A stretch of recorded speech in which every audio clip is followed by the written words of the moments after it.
ह्या YouTube channel वरती पाहायला मिळणार आहे।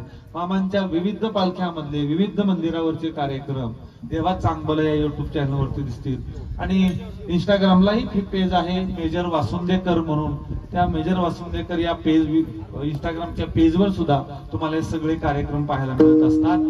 भाग्यवान तुम्ही लोक आहात, देवाची सेवा तुम्ही करतात आणि म्हणून मामाने या ठिकाणी या माळावरती या फोड्या रानामध्ये दरबार टाकला आणि बकरी तुमच्या रानावनामध्ये फिरू लागली।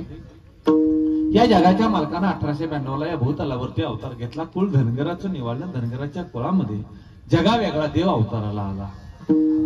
जगा वेगळा देव आहे। आता कसा जगा वेगळा देव आहे सांगायला माझ्यापाशी वेळ नाही, फक्त अगदी धावतो सांगून जातो। असं कधी माई घडलंय का? तुळजापूरची अंबाबाई भेटायला गावाला आली कोकरी वस्तीवर, झालंय का असं? नक्की ना?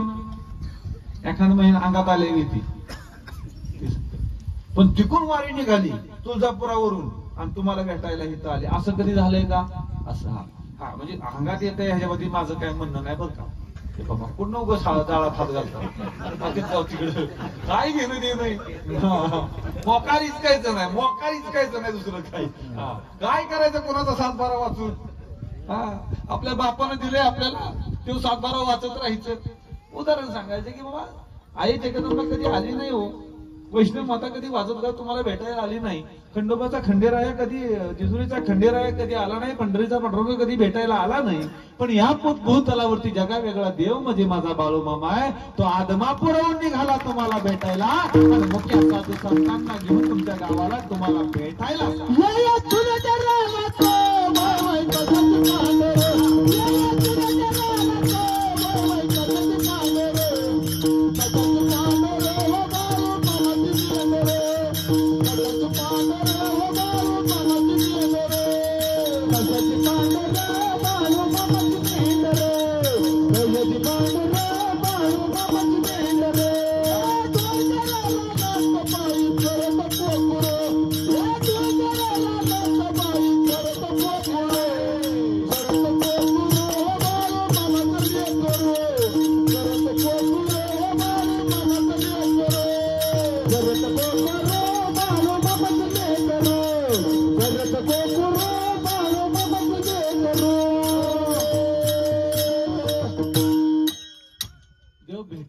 तुमच्या इथं आला देव, तुमच्याकडून काही घेण्यासाठी आलाच नाही। कोणाकोणाला वाटतं की देव आमच्याकडून काहीतरी घेण्यासाठी आलाय? हात वर करा। कोणाकोणाला वाटतं?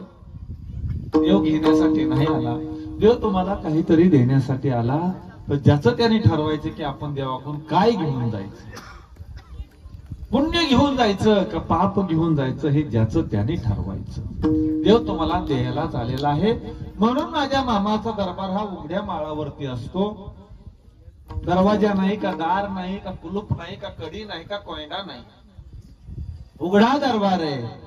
त्याने यावं, मामाची सेवा करावी, मामाच्या शाळ्या मेंढ्याची सेवा करावी, त्याच्या दरबारात राहावं आणि पुण्याचा गाठोडं घेऊन बरोबर जावं। कुणीही तर यावं, नको त्या गोष्टी कराव्यात, नको चप्पल घालून देवापाशी यावं, चप्पल घालून जेवाय बसावं, मध्ये आधी घुसून दर्शन घ्यावं, जाता जाता पापाचं गाठोडं घेऊन जावं, नको त्या गोष्टी कराव्यात। बकरी फिरायला लागली की बकऱ्याला रानामध्ये येऊन द्यायचं नाही, नका रानामध्ये येऊन देऊ, पण बकऱ्याला हाणायचं, मेंढक्याला मारायचं, मेंढक्याला शिव्या द्यायच्या, बकऱ्याला शिव्या द्यायच्या। ज्याचं त्याने ठरवायचं की आपण काय घेऊन जायचं काय घेऊन नाही जायचं। पापाचं गाठोडं तयार करायचं, डोक्यावरती ठेवायचं आणि घेऊन जायचं, का पुण्याचं गाठोडं घेऊन बँकेचा बॅलन्स वाढवायचा, हे ज्याचं त्याने ठरवायचं नाही।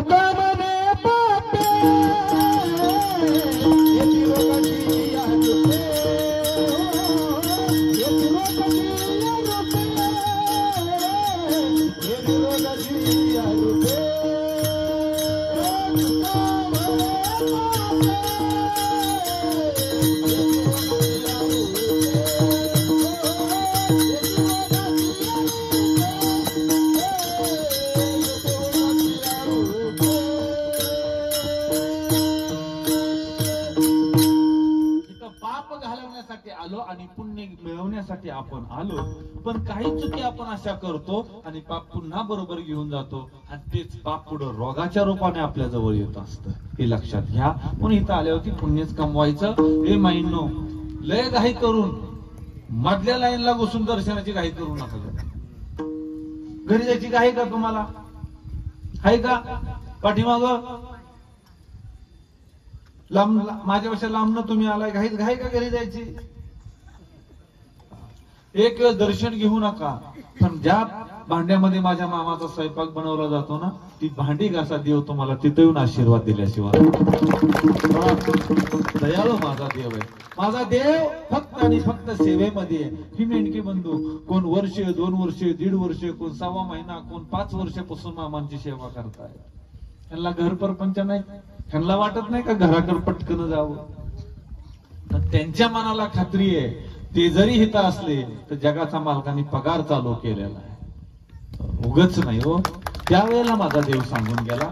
अशी मामाच्या समोर मेंढकं बसली होती, अशी माणसं तळावरती येत होती, जात होती. मामाची बकरी म्हणून कर्नाटकच्या परिसरामध्ये निघाली होती. आणि त्या याला सहज माझा देव बोलून गेला. ए म्हणला रांडच्यानो, अरे म्हणला काय बोंबलायला लागलाय सा? अरे काय उपकार करता का रे म्हणला बाळू धनगरावरती? अरे माझ्या हित येता, माझ्या तळावरती राबता, या शेळ्या मेंढ्याची सेवा करता नव. अरे तुम्ही हित येऊन माझ्यावरती उपकार करत नाही सा. तुम्ही ज्या येळाला माझ्या तळावरती असताय नव, त्या येळाला या बाळू धनगराला तुमच्या घराच्या कोपऱ्यामध्ये, सांधीमध्ये, त्या दाराच्या माग नाग रूपाने राहावं लागतं. तुमच्या घराची राखण करायला लागते की रे उडकीच्या हो. अरे म्हणलं तुम्ही तर 4 घास खाताय नव, पण ज्या येळाला तुमच्या घरी चूल पेटवली जाती, त्या येळाला मला स्वतः अग्नी होऊन त्या चुलीमध्ये प्रकट व्हावं लागतं. तुमच्या घरातला अन्न शिजून तुमच्या लेकरावाला पोटभर खायला घालावं लागतंय की रे. तुम्ही इथं येताय नव, तुम्ही उगाच येत नाही रे, मला बी राबावं लागतंय की रे. देवानं त्यावेळेला सांगितलं, म्हणजे तुम्ही इथं आला, तुम्ही इथं राबला, देव तुमच्यासाठीही राबत असतो. मी एक गोष्ट नेहमी सांगत असतो, नीट ऐका. काय झालं? पोरं आहेत का? असू द्या, ती देवाघरची फुलं आहेत, ती इसकाटल्यासारखी करणारच आहे. हे भगवान काय बोलू काय नाकडे, सगळ्याच्या नादी लागू, पण ह्यांच्या नादी लागू नाही. ती कधी उठ्या टाकतील ह्याचा भरोसा नाही का. एक गोष्ट मी नेहमी सांगतो, ज्याला माझ्या मामासाठी वेळ नाही, ज्याला माझ्या मामाच्या भक्तीसाठी वेळ नाही, ज्याला माझ्या मामांच्या शेळ्या मेंढ्यांच्या सेवेसाठी वेळ नाही, माझ्या ह्या मामांना तुमच्यासाठी सुद्धा वेळ नाही. जो माझ्या मामांच्यासाठी राबला, जो माणूस मामांच्या सेवेसाठी राबला, हा देव त्याच्यासाठी राबल्याशिवाय राहणार नाही. हे कलियुगातलं पण इथं आलात ना, ऐका माझ्या ताईंनो, माझ्या दादांनो, इथं आल्यानंतर पहिल्या पंक्तीला बसून घर घातण्यापेक्षा तिथं भांडी घासा, पत्रोळ्या उचला, पंक्तीमध्ये वाढा, जमल ते काम करा, तिथं राबा, कष्ट करा, इथं झिजा, देव तुम्हाला पगार दिल्याशिवाय राहणार नाही. सुंदर अशी सेवा तुम्ही सर्वांनी करा. सुंदर अशी सेवा तुम्ही करत आला तर जरी पुढे गेला तर माझ्या देवाला भेटायला जात जावा. सांगू, तुम्ही ज्या वेळेला तळावरती जाता ना मामांकड, तेव्हा या मामाला लय आनंद होतो. का माहितीये ताई? ज्या वेळेला तुम्ही माहेराला जाता, सगळ्यात आनंद कुणाला जास्त होतो? आईला होतो का बापाला होतो? ऐका, ही लग्न तर आपल्या सासरी ज्या आल्यात ना, त्या माईंनी मला सांगा, आनंद जास्त बापाला होतो का आईला होतो? होतो ना, बापाला होतो ना आनंद. माझी लेक आली, ते दाखवू शकत नाही हो आनंद, पण सगळ्यात जास्त आनंद त्या बापाला होतो. ज्या वेळेला तुम्ही मामांच्या तळावरती येताना आणि मामांचं दर्शन घेताना, हा जगाचा बाप तुमचा आमचा माय बाप आहे, त्या बापाला सुद्धा लय आनंद होत असतो. म्हणून देवाच्या तळावरती जा, सुंदर अशी सेवा करा. आणि येत असताना भाकरी आणत जा मोकळ्या हातानं. देवापाशी कधी येत जाऊ नका, काहीतरी घेऊन यावं. देवापाशी मोकळ्या हातानं कधी येऊ नये, ही गोष्ट एक लक्षामध्ये घ्या. दुसरी गोष्ट, एक 2 महत्वाच्या सूचना मला सांगून जायच्यात. ऐका, आता गणपती उत्सव चालू आहे आणि गणपती गणराया विराजमान झाले सिंहासनावरती. 10 दिवसाचा गणेश उत्सव होणार. आता ती गणपतीचं चरित्र मी सांगत बसत नाही की का 10 दिवसामध्येच गणपती असतात. भरपूर गोष्टी ते वेळ आपल्यापाशी तेवढा नाही. पण आता तुम्ही आम्ही एक गोष्ट करायची सगळ्यांनी, सगळ्यात ह्याच्यामध्ये सगळ्यांचा अधिकार आहे आणि सगळ्यांचं ते काम आहे. पुढल्या वर्षी गणपती बाप्पा येण्याच्या अगोदर 6 महिने 8 महिन्यापासून एक काम करायचं, मामांच्या स्वरूपातल्या गणपतीच्या मूर्ती बनवून द्यायच्या नाहीत. काय मत आहे तुमच्या याच्या बाबतीत? तुम्हाला मामा 10 दिवसासाठी पुजायचा का आयुष्यभरासाठी पुजायचा? बरोबर आहे ना दिदू? आयुष्यभरासाठी पुजायचा का नाही? मग मला सांगा, मामाच्या स्वरूपातली गणपती मूर्ती बसवायची 10व्या दिवशी विसर्जन करायची, मनाला पटणारी गोष्ट आहे का?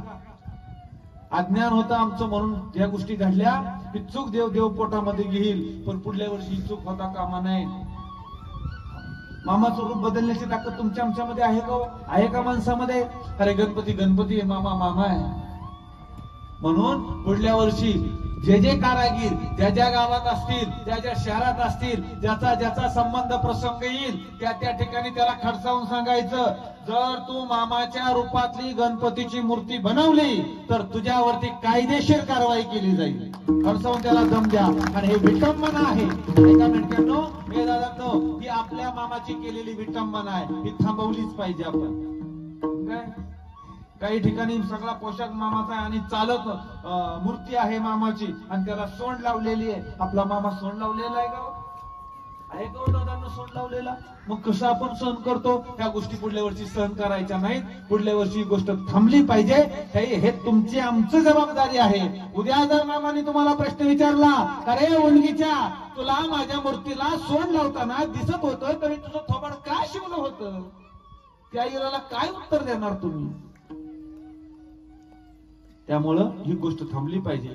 प्रत्येकाच्या डोक्यात ठेवा, पुढल्या वर्षी आता ही आपण हे राबवायचंय. पुढल्या वर्षी अशा मूर्ती तयार झाल्या नाही पाहिजे, ही पहिली गोष्ट. दुसरी गोष्ट, हिथं बसलेल्यापैकी किती जणांना मोबाईल वरती मेसेज आलाय, बाळू मामाचा चमत्कार, अमुक अमुक गावामध्ये बाळू मामाने लहान मुलाच्या रूपाने जन्म घेतला. हा मोबाईल हा मेसेज 10 जणांना पाठवा, उद्या तुम्हाला आनंदाची बातमी ऐकायला मिळेल. नाही पाठवला तर वाईट बातमी ऐकायला मिळेल. किती जणांना मेसेज आलता? लय जाणार तो मेसेज. हा ठीक आहे दादा. हो महाराज, महाराज जाऊ द्या, काय लाडका मग योजना सुरू होणार नाही, तुम्ही नका काळजी करू. सायलेन्स करा फोन.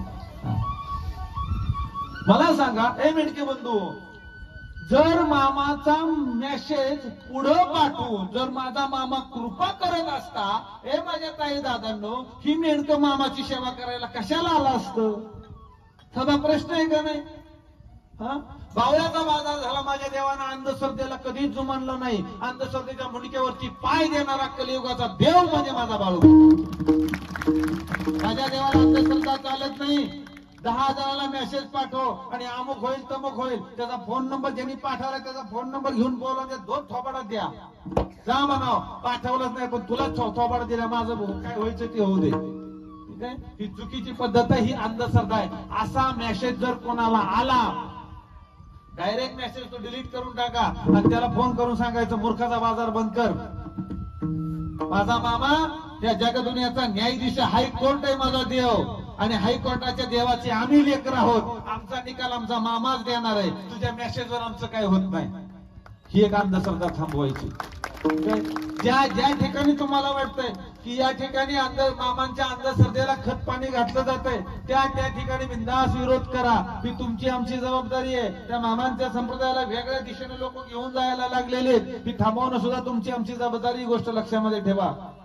या जगाच्या मार्गाने 1892 ला भूतलावरती अवतार घेतला काशी विश्वेश्वर शिवशंकर देव माझा बाळूमामा ह्या भूतलावरती अवताराला आला. 1892 ते 1967, 74 वर्ष सगुण रूपामध्ये माझा देव या भूतलावरती भ्रमंती केली. 1966 ला देव समाधिस्थ झाला आदमापुराच्या पुण्यवान आणि पवित्र भूमीमध्ये. आणि सगुण रूपातला देव पुन्हा निर्गुण रूपामध्ये आदमापुरामध्ये स्थिर झाला, समाधिस्थ झाला, सूक्ष्म रूपाने हजर राहिला. आणि आज आदमापूरमध्ये साक्षात पंढरी अवतारायला लागले. आदमापुरामध्ये सोन्याचा भंडारा आदमापुरामध्ये उधळला जाऊ लागला. आणि काय वर्णन करावं आदमापुराचं. साक्षात पंढरीचा अवतारी, साक्षात स्वर्ग त्या आदमापुरामध्ये अवतारायला सुरुवात झाली. त्या आदमापूर गावात होत भंडाऱ्याचं सोनं, भंडाऱ्याचं सोनं. त्या आदमापूर गावात होत भंडाऱ्याचं सोनं.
कलियुगातलं खरं सोनं जर असेल ना तर त्या आदमापुरामध्ये आहे.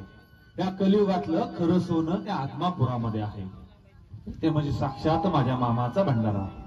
आता ऊद घालायचा कार्यक्रम सुरू होईल. जागेवरती बसा. कोणी इकडं तिकडं उदाला आडवं जाऊ नका. तिकडे मेंढी माऊलीकडे कोण असेल त्यांच्यापर्यंत आवाज पोचत असेल त्यांनी इकडे या. बाकीच्यांनी जागेवरती बसून घ्या. मोकार इकडे तिकडे फिरू नका. मोकार उदाला आडवं जाऊ नका. हे जगाच्या मालकानं आदमापुरामध्ये आपलं ठाण मांडलं. देव समाधीस्थ आदमापुरामध्ये झाला 1966 आज 58 वर्ष पूर्ण झाली माझ्या देवाला समाधी घेऊन. पण देव खऱ्या अर्थानं जरी समाधी घेतली असती तरी देव गेला नाही.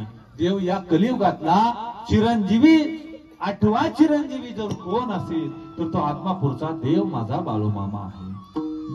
सूक्ष्म रूपानं देव राहिला आणि देव साक्षात आज तुम्ही देवाला हाका मारा. देव तुमच्यासाठी माझ्यासाठी सगळ्यांसाठी उभा राहतो. त्यावेळेला माझ्या देवानं सांगितलं प्रसंग पारो कुंभारणीचा आहे. पारो कुंभारणीच्या इथं साल 1966 जुलै महिना साधारणतः 17 जुलै 1966 मामांची बकरी यादवाड मध्ये होती. निंगापुराच्या जवळ मामांची बकरी होती कर्नाटकच्या परिसरामध्ये.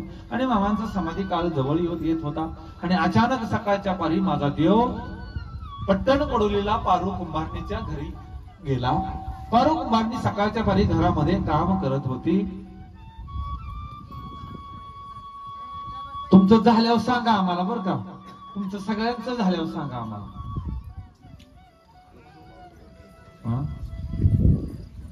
ही ज्याची त्याला कळलं पाहिजे बरं का. आपण इथं आलोय कशासाठी का का मावशी कशाला घेऊन चालला. बसा घेता उद येणार आहे ना. बसा खाली. पाठीमागे जाऊन बसा मावशी.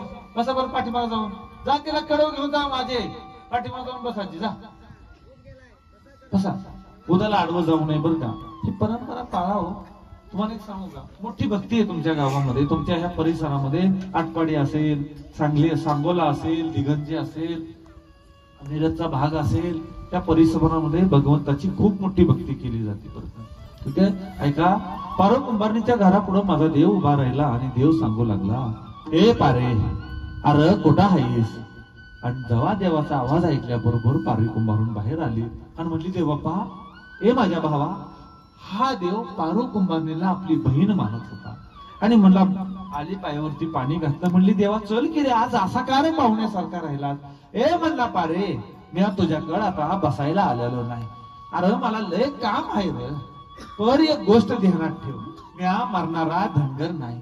जग समज बोंब मारल बाळू धनगर मेला म्हणून. पर म्या मरणारा धनगर नव. अरे म्या अमर आहे. अरे ज्या दिवशी हिरवी झाड उभ्या उभ्या महाप्रलयानं महाविनाशानं भेटतील त्या दिवशी मी नाही असं समजा. तोपर्यंत जगाच्या पाठी कुठून मी हाक मारा बाळू मामा अखंड तुमच्या काळचं खाली होता. आणि देव निघून गेला. आज जगाच्या पाठी कुठून मी हाक मारा देव तुमच्या आमच्यासाठी उभा राहतो. या देवानं किती काम केलं हो. आयुष्यभर देव 74 वर्ष तुमच्या आमच्यासाठी राबला आणि आज देव तुमच्या आमच्यासाठीच राबतोय. का मामा बकरी घेऊन या गावाहून त्या गावावरती फिरत असताना अर्जुनवाड्याचा गणपत पाटील मामांचा लहान पोरग साधारणतः वय वर्ष 14-15 वर्ष वय आणि मामांच्या बकऱ्यामध्ये यायचं. मामांच्या बकऱ्याची सेवा करायची. हा म्हणता म्हणता दिवसापाठी मग दिवस चालले. त्याचा चुलत मामा त्याच्या आईचं माहेर म्हणजे आजरा तालुक्यातील बहिरेवाडी. आणि बहिरेवाडीमध्ये त्याचा एक चुलत मामा होता नरसू इस्नाळकर म्हणून. आईचं नाव गंगूबाई. लहानाचा मोठा हा इकडे गणपत पाटील होत होता. मामांच्या बकऱ्याची सेवा करत होता. नरसूही तिकडे आपल्या लहानपणामध्ये त्या नरसूचे वडील वारले. अपार दुःख आईच्या वाट्याला आलं. परंतु पोटी जन्माला आलेलं पोर आहे त्या पोरासाठी जगणं त्या माईला भाग होतं. आणि आपला एक परपंच सासू सासऱ्यावर परपंचाचा गाडा रेटत या दिवस 2 दिवस ढकलत पुढे चाललेली. हा म्हणता म्हणता वयानुसार आई सासू वारली गेली. सासरही वारलं. कुटुंब पोरकं झालं कुटुंब. एकटी आई आणि लेकरू त्या घरामध्ये राहू लागलं. हा म्हणता म्हणता हा नरसू इस्नाळकर 20-22 वर्षाचा झाला.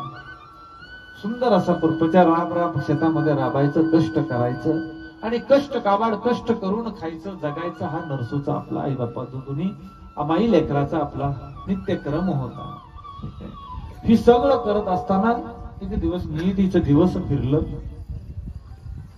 आणि तो नरसो आजारी पडला. आणि आजारी पडल्यावरती ही आई ह्या दवाखान्यात नाही त्या दवाखान्यामध्ये नाही चालू झालं. परंतु हळूहळू डोक्यावरती परिणाम व्हायला लागला आणि डोक्यावरती परिणाम होत होता. नाना वैद्य केलं, देवऋषी केलं, जे जे सांगितलं लोकांनी ते करायला सुरुवात केली. फरक पडत नव्हता. 22-23 वर्षाचा नसून नाव तर चेहरा असा संभारल्यासारखा झालेला, विद्रूप अवस्थेमध्ये. वर्ष गेली, 2 वर्ष गेली, 3 वर्ष गेली, 25 वर्षाचा पोरगा झाला. कर्णबाण पोरग, 5.5-6 फूट उंचीच, सगळी शरीर यष्टी, कष्ट काबाड कष्ट केलेलं. डोक्यावरती इतका परिणाम झाला. 1-2 वर्ष तरी व्यवस्थित, वय वर्ष 25 असताना स्वतःच भान राहिलं नाही त्याला काही. आणि मग घरातनं गेला की दिवसभर फिरत राहायचा. त्या आईनं त्या लेकराची वाट बघावी, माझं लेकरू कधी येतोय, माझा नरसू कधी येतोय. मग गावात ह्या आईने फिरायचं, नरसू बघितलं का हो माझं पोर कुणी बघितलं का?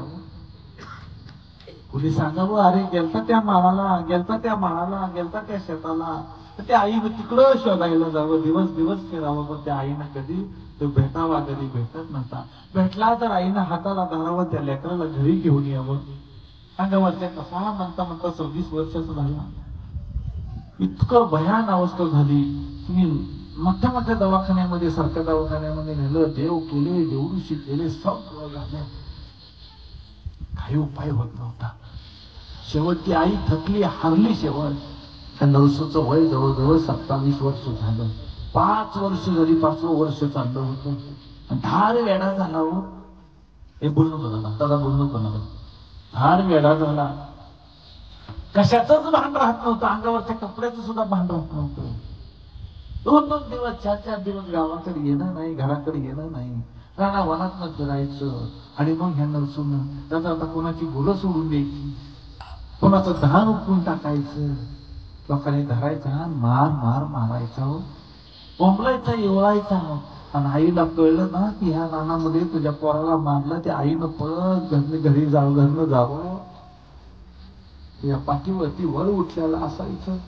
आई तसा त्याच्या समोर रडायची, हात ओढायची, सांगायची, नरसू अरे शानासारखा वाघ रे. पण त्यालाही काही कळत नसायचं. आईचा हात धिक्कारायचा. त्या गावाच्या देवापाशी जाऊन डोकं आपटायची, सांगायची, देवा अरे कुठल्या गंजीचं पाप माझ्याकडून फेडून घेतोयस रे. तेव्हा माझं मालक गेलं, त्या वेळेला मी काय बी तक्रार केली नाही रे देवा, ते दुःख मी पचवलं. तेव्हा माझ्या मोठी ही पोर दिलं नसतं तर म्या बी गेले असते रे, म्या बी जगली नसते. पण ही पोर दिलं म्हणून मला जगावं लागलं. अरे सासू गेली, सासरे गेलं, समोर पोरखर केलं रे देवा. पण या लेकराची अशी अवस्था करून ठेवली, तेव्हा काय असं करतोस. अपार दुःख व्हायचं आईला. आईला चांगल्याची काळजी कधीच नसती हो. आईला वांगण्याची काळजी असती. तिचं दुःख तिलाच माहिती. हृदयाला पेळ पडायचा. सक्तीने एकच नृत्य करत आहे, भाकरी बांधायच्या, नरसूला शोधत या घरनं त्या घरी, या रानातनं त्या रानामध्ये फिरायची. अरे माझा नरसू कुणी बघितला का, माझा नरसू कुणी बघितला का म्हणून फिरत जायची. एखाद्या माळावरती कुठे भेटला, अंगाला हाता पायाला वगाळ आलेला असायचा, केस इद्रूप झालेले असायची, हात मराठलेला असायचा. त्या आईनं जवळ बसून घ्यावं, तोंडावरनं हात फिरवावा, पदराने तोंड पुसावं, पण काही कळत नव्हतं. आईची वेडी माया होती. मग आईनं आणलेली भाकरी तुकडा त्याला चारावा, 4 घास खायचा, अर्धी कोर खायची, जी पळत सुटायचं ती परत आईला सापडायचंच नाही. आईनं मागे पळायचं, अरे नरसू थांब. अरे कधी आई पायात पाय बघावून पडायचं होई म्हातारी. पण बिचारी तिचं दुःख तिला त्या लेकरासमोर काहीच नव्हतं. हा म्हणता ते नरसू इतका तर 5 वर्ष लुटली, 27-28 वर्षाचा नरसू झाला आणि एक दिवस निघून गेला घरनं. आईनं 2 दिवस उडाकलो, 3 दिवस उडाकलो, 4 दिवस झाले, भेटलाच नाही. कुणीतरी सांगितलं की तुझा नरसू अर्जुन वाड्याच्या बाजूने तिकडं गेलाय, तर तिकडं असेल. म्हणून ही गंगूबाई अर्जुनवाड्यामध्ये गेली. तर अर्जुनवाड्यामध्ये माहिती भेटली की होय एक पोरग आलं होतं आणि तर फिरत होतं येण्यासारखं. काल त्याला लय मारलंय लोकांनी लय मारलं, या लोकांनी दगडी मारत होता म्हणून आईला वाईट वाटलं. याच गावामध्ये तिची जाऊची पोरगी दिलेली होती आणि मग त्या नरसून आणलं. तिथल्या लोकांनी सांगितलं, सांगू लागली, आता सांगितली हो सगळं करून घेतले, पण माझ्या लेकराला काय उपचार उपाय झाला नाही. तिथं कुणीतरी सांगितलं, हे म्हणला बाई, अरे त्या जगामध्ये साक्षात देवाने अवतार घेतला. बाळू देवर्षी म्हणून खूप मोठा देव आहे, त्या देवाकडे घेऊन जायला. असं म्हटल्यावरती तिला आशा वाटली की आता कुठं तरी आशेचं किरण. आणि मग तो पोराला गावाकडे घेऊन आली आणि गावातल्या 4-5 माणसाला सांगितलं, अरे म्हणली बाळू देवर्षी नावाचा कोणतरी मोठा देव आहे, त्या देवाकडे ह्याला घेऊन जायचं रे, चला रे म्हणली, मला मदत करा. आणि त्या नरसू करायला बैलगाडीमध्ये घातलं, हातापायाला काढण्या लावल्या आणि गाडीमध्ये बांधून त्याला मामाच्या तळावरती आणलं. सकाळच्या पारी मामाच्या तळावरती पोचली. अशी गाडी समोर येऊन उभा राहिल्या बरोबर देवानं. देव सकाळच्या कळ्याच्या उंबरीवरती बसला होता. तर दिवसा नरसू गावणार नव्हता. झोपीतच त्याला सगळ्यांनी धरला, झोपीतच त्याला काढण्या बांधल्या, दोऱ्या बांधल्या, गाडीत टाकला. हात पाय झाडत होता, मोठ्यानं बोंबलत होता. आणि मामापाशी तळ आल्या बरोबर जगाचा मालक उठून उभा राहिला, कमरेवरती हात दिला, घुंगराच्या काठीला हात मूठ आवाळली गेली आणि या जगाच्या मालकानं घुंगराची काठी वर ब्रह्मांडामध्ये केली. ब्रह्मांडाने हळलं आणि धनदिशी धरणीमायावरती काठी आपटली. घुंगराची आवाज झाला आणि देव कडाडला, हे रांडेच्या हो, अरे यो बाळू धनगराचा तर आहे, अरे ही तर माणसाची कशामुळे बाजूला आलाय लागलायचा, अरे यो काय तुरुंग आहे वैर, ए सोडरे म्हणला रांडेच्या. त्यांना गाडी अशी लांब होती, देवानी किंकाळी ठोकली. ती बैलगाडी जवळ आली, माणसं सांगू लागली, देवा देवा देवा, तू लय वांड आहे, ठार येडा झालाय हो, त्याला सोडलं नव पळून जाईल, परत गावणार नाही. भल्या पाठी म्हणले आम्ही ह्याला झोपीमध्ये बांधून आणलाय. त्या येळाला माझा देव म्हणला, ए म्हणला गुडगीच्या हो, अरे हा पळून जाईल म्हणता नव, तुम्हाला ठाऊ नाही, पण एक गोष्ट ध्यानात ठेवा, अरे या बाळू धनगराच्या तळावरून हवेला जरी जायचं म्हणलं नव तरी मला इसरावं लागतं. या नव अरे या ब्रह्मांडातल्या सजीव आणि निर्जीवाला भी माझा ऐकावं लागतं. या अरे हा तर 2 पायाचा माणूस आहे नव, काय बी होत नाही रे, सोडा म्हणतोय नव. आणि मग त्याला सोडलं. काढल्या पळून जाणारा, येण्यासारखा काढणारा मामाकडे एकटक नजरेनं बघत होता, मधीच हसत होता. देवाची दोघाची नजर झाली. देवानं आतलं जे काय होतं ते जाग्यावरती शांत केलं आणि देवानं कपाल भरून त्याला भंडारा लावला. म्हणला, बस रे रांडाच्या तिथं. 2 पायावरती नरसूंचा मामाच्या समोर बसलाय. माझा देव पांढऱ्या शुभ्र घुगडीवरती पायामध्ये पायथान घालून बसलाय. हातामध्ये घुंगराची काठी, खांद्यावरती कांबळाय, जरीचा फेटा माझ्या देवाला. अरे काय रूप वर्णावं देवाचं, सूर्यालाही लाजवेल असं तेज माझ्या देवाच्या चेहऱ्यावरती, चंद्रालाही लाजवेल अशी शीतलता माझ्या देवाच्या चेहऱ्यावरती आहे. ही गोष्ट लक्षात ठेवा. हा मामा दिवसातून 3-3, 4-4 वेळा रूप बदलायचे. थोडं चमत्कार माझ्या देवाने ह्या कलियुगामध्ये लावलेत. बसले आणि मग गारानं सांगू लागले, तेव्हा माझ्या लेकराला असं झालं, माझं लेकरू असं करायला लागलं. देव सगळं ऐकून घेत होता. देवानं सांगितलं की प्रेम म्हणला रांडाचे, का रडायला लागले, इथं आली नव, मी हाय की आता इथं काय करायचं ना ते माझं मी बघतो बघ. आणि नरस्याला सांगितलं, हे नरस्या, अरे म्या ह्या कलियुगामध्ये आलो, जगाचं कल्याण करायला आलो या, पण हे आता बकरी बी म्या राखतो या. तुला माझी बकरी राखायला यायला जमल का र? आता दोघं मिळून बकरी राखूया. दोन पायावरती ती बसलो, समोर बसला होता. मामा बोलत होता आणि नरसूच्या आईला सांगितलं, ए पोरे, आलीस ना मग मामाच्या तळावरती, काय बी काळजी करू नकस, इथं राहा 7 दिवस, बघू काय होतंय का. 7 दिवस या तुझ्या लेकराला पाण्यातनं भंडारा प्यायला दे. मामानं भंडाऱ्याची चिमूट हातावरती दिली आणि देव सांगू लागला.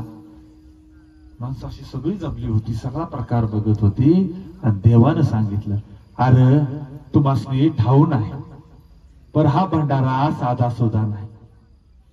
हा भंडारा लय मोठं मोठं काम करतो. या अरे समुद्र मंथनातून काढल्यालं 14 रत्न म्हणजे हा सोनेरी भंडारा आहे.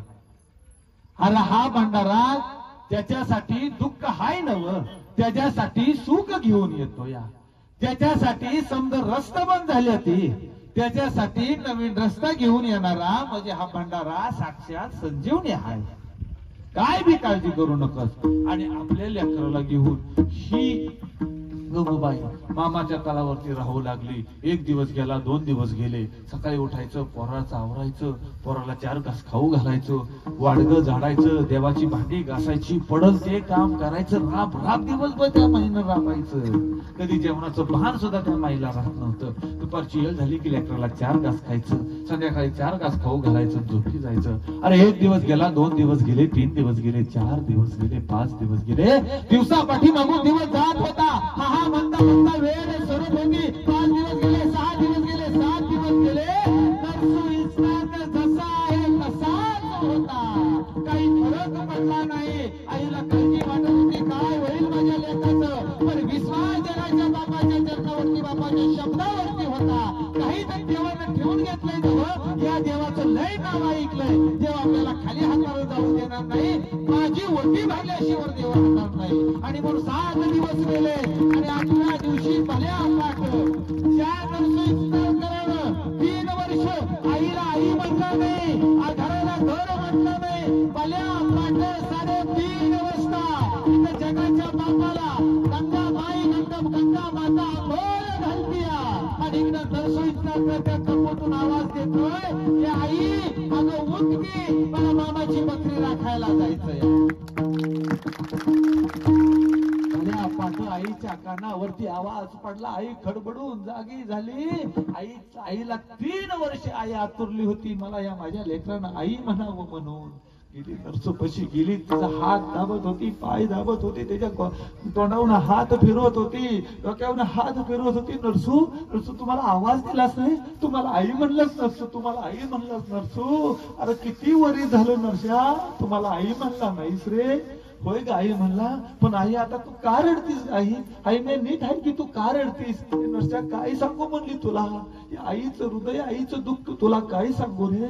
सकाळच्या पारी आपल्या लेकराला आंघोळ घातली आणि त्या नरसूईस्तारकाला धरून, हाताला धरून देवाच्या समोर घेऊन गेली. 8व्या दिवशी त्या नरसूईस्तारकानं जगाच्या मालकाला हात जोडले आणि साष्टांग दंडवत घातला.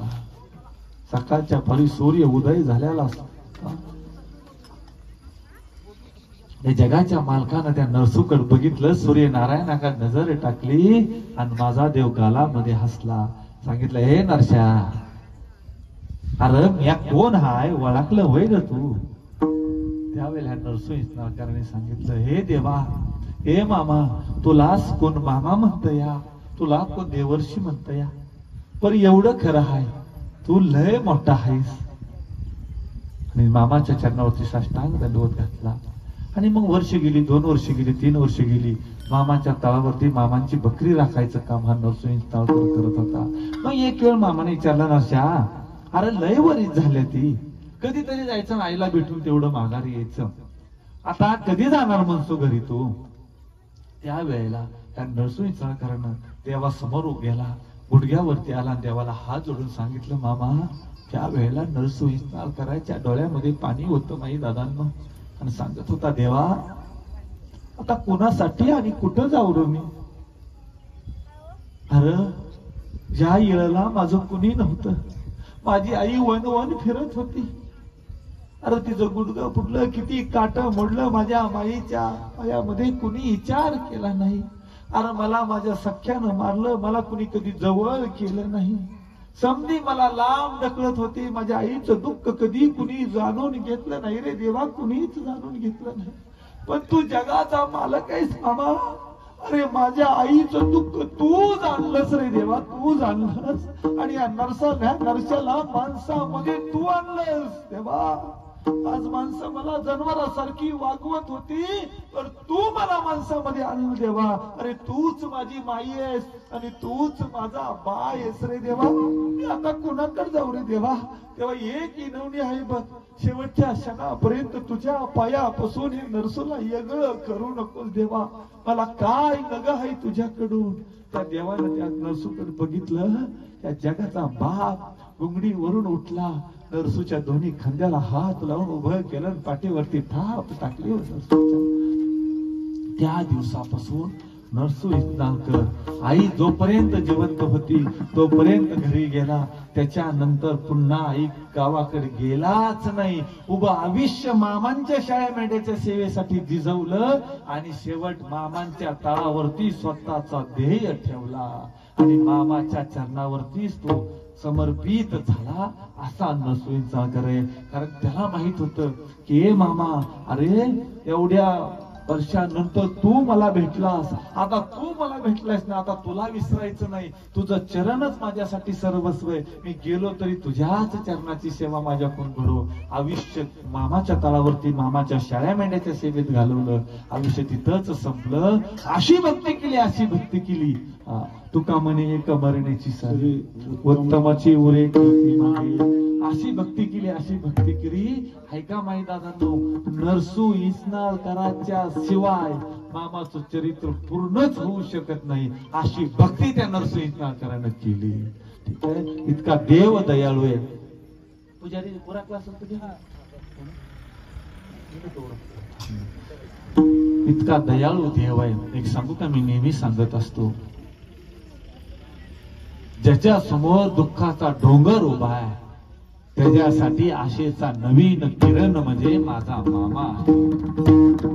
ज्याला सगळ्यांना टाकून दिलं, त्याला जवळ घेणारा देव म्हणजे माझा बाळू मामा. ज्याचं ह्या जगामध्ये कोणी नाही, ज्याला वाटतं की मी एकटा पडलो, त्याला सर्वस्व प्राप्त करून देणारा कलियुगाचा देव म्हणजे बाळू मामा. तो ह्या कलियुगामध्ये पोरखा झाला. ज्या कलियुगामध्ये त्याच्या आशा असल्या, त्याला आईच्या अंतकरणानं जवळ घेणारा आणि बापाच्या कृपेनं पाठीवरती धाप टाकणारा देव म्हणजे कलियुगाचा माझा बाळू मामा. त्या मामाची सुंदर अशी सेवा प्रत्येकानं करा. देव लय मोठा आहे. काय देव आता इथं आलाय ना, देवाची ह्याच्या अगोदर पण बकरी आली असतील. जेव्हा आलती का बकरी? हा, कारण ह्या परिसरात सारखी बकरी येतात. हे भाग्य बरं का तुमचं, हा ना.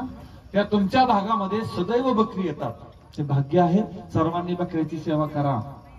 ऐका, प्रत्येकाच्या शेताला ह्या शेळ्या मेंढ्यांचं पाऊल लागू द्या. साक्षात लक्ष्मी घेऊन देव आलेला आहे हो. ही साधी बकरी नाहीयेत. या कलियुगामध्ये 1000 जीवांना पोट भरण्यात अन्न घालण्यासाठी देव अवताराला आला. म्हणून देवाचा अवतार आहे. त्या हलसिद्धनाथांना ह्या काशी विश्वेश्वरानं शब्द दिला, हे हलसिद्धनाथा, या कलियुगामध्ये मनुष्य रूपानं अवताराला येईल.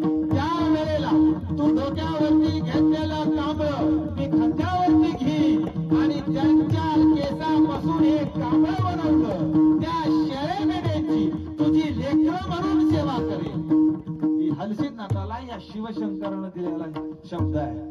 या शिवशंकरानं देवदेवतांना दिलेला शब्द आहे की कलियुगामध्ये अवताराला जाईल आणि 1000 जीवांना पोटभर अन्न घालेल. आणि हलसिद्धनाथानं सुंदरा मातेला दिलेला आशीर्वाद आहे की तुझ्या पोटी असा पोरगा जन्माला येईल की त्याचा झेंडा त्रिलोक्यामध्ये लागेल.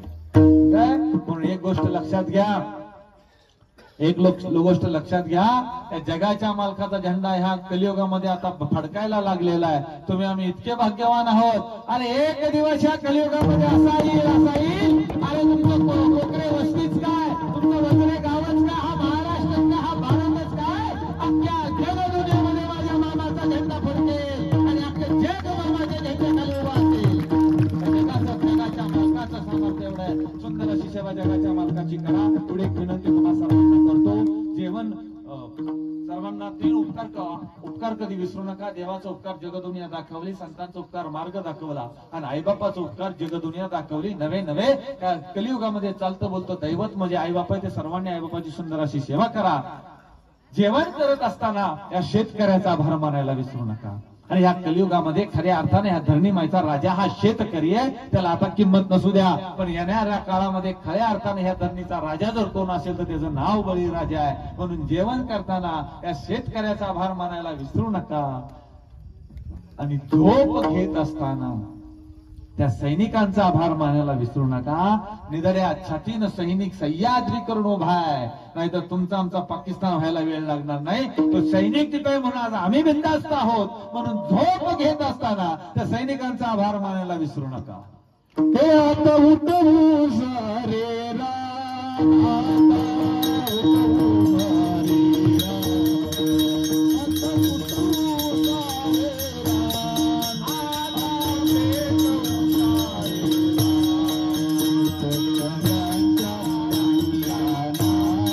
आता उठवू सारे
देश टिकला आणि धर्म टिकला तर तुम्ही आम्ही टिकू, नाहीतर तुमचा आमचाही पाकिस्तान अफगाणिस्तान व्हायला वेळ लागणार नाही. सावध व्हा, जागे व्हा. पाकिस्तानचा नंबर झाला, अफगाणिस्तानचा नंबर झाला, आता बांगलादेशचा नंबर झाला, कदाचित भारताचा नंबर लागू शकतो. त्याच्यासाठी जागा होणं गरजेचं आहे, त्यासाठी सावध होणं गरजेचं आहे. म्हणून देशाचा धर्माचा अभिमान बाळगा, सैनिकांचा अभिमान बाळगा. जीवन जगताना जाण आणि भान ठेवा. मुलींची गर्भामध्ये हत्या करू नका, प्रेमाच्या व्यसनाच्या नदी लागू नका, जिवंतपणी बापाला मरणाच्या यातना देऊ नका. ही विनंती आहे तरुणांना. प्रेम करू नये असं माझं मत नाही, प्रेम जरूर करावं, पण प्रेम स्वतःवर करा, आपल्या आई बापावरती करा, माझ्या मामावरती करा. अरे प्रेम करा, असं ध्येय बाळगा, त्या ध्येयावरती प्रेम करा आणि ते ध्येय प्राप्त करा. बापाला ताटमानेनं जगण्याचा, स्वाभिमानाने अभिमान जगण्याचा योग तुमच्या नशिबी येऊ द्या. असं जीवन तुम्ही जगा. सुंदर अशी सेवा सर्वांनी मामांची करा. 2 मिनिट द्या, जय विठ्ठल होईल मग तुम्ही घ्या. हाराचं काय नाही, असं काही महत्वाचं नाही, काही नाही. म्हणजे मी घालत पण नव्हतो हार, पण ती प्रसंग खूप मोठा घडला. तो माझ्या मामाचा आदेश मी समजला आणि मी हार घालायला लागलो. मी हार सुद्धा स्वीकारत नव्हतो. माऊलींना आमच्या माहिती आहे. ठीक आहे. जीवन जगताना जाण आणि भान ठेवा. मुलींनो, मुलांनो, सुंदर असं जीवन जगा. आपल्या बापाला आपला अभिमान वाटेल असं जीवन तुम्ही प्रत्येकाने जगा. आणि ह्या सगळ्यांना विनंती आहे, ह्या आपल्या लेकरा बाळांना मामाच्या तंबूचा रस्ता दाखवा.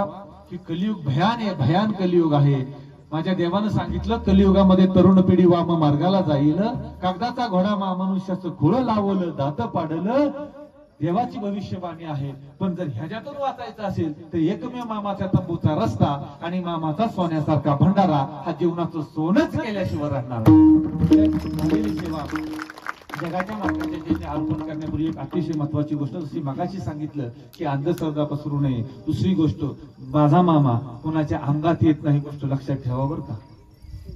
अंगात येऊन कोणाच्या घरी येऊन देव भीक मागत नाही आणि कोणाचं भविष्य सांगत ह्याच्या घरून त्याच्या घरी पण फिरत नाही. देवाला फक्त सेवाच आवडते, देवाला फक्त सेवाच माहिती आहे. आणि ज्याने ज्याने माझ्या मामाची सेवा केली, माझा मामा त्याच्यासाठी उभा राहिला. ज्याने ज्याने माझ्या मामांच्या शाळा मेंढ्याची सेवा केली, माझ्या मामानं त्याच्यावरती कृपाक्षेत्र धरलं. हा आतापर्यंत इतिहास आहे. सुंदर अशी मामांची सर्वांनी सेवा केला. झालेल्या सेवेला पूर्ण विराम.